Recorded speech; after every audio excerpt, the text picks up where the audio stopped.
Danas skeniraš, prisloniš karticu i odeš. Ali nekad je odlazak u samoposlugu bio ritual. Prava magija se događala u žičanoj košarici. Tu je bila crvena cigla, vakumirana kava, tvrda kao kamen. Nosila se doktorima, kuhala za goste.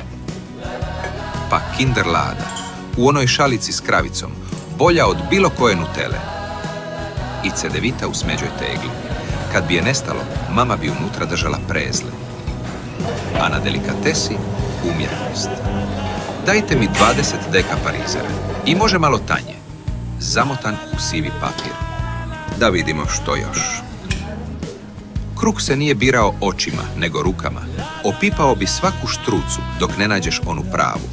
Higijena. Bilo je to vrijeme povjerenja. Mlijeko.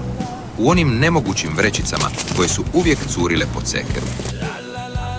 A ako je bio dobar dan, na vrhu bi zasjale banane, zelene, da dozriju na ormaru. Charlie, zeleni s žutim čepom i legendarnim sloganom. Danas pere Charlie. Kiki bomboni, bilo kuda, Kiki svuda. Žvake čungalunga, tvrde kao kamen prvih 10 sekundi, a okus nestane nakon minute. I boca Pepsija, staklena, od litre, za posebne prilike. Cijeli dućan mirisao je na kavu, na onaj veliki mlinac na izlazu. Taj miris nosio si kući kao parfum.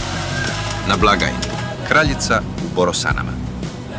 Nije bilo barkodova, cijena je znala na pamet. Plaćalo se dinarima, brojale su se nule. A kad nije bilo sitnog za kusur, dobio bi životinjsko carstvo. Danas imamo sve, ali onaj osjećaj da nam je dovoljna jedna Kinder Lada i par feta parizera da budemo sretni. To se više ne može kupiti ni na jednoj akciji. Dobar tek, sanjari.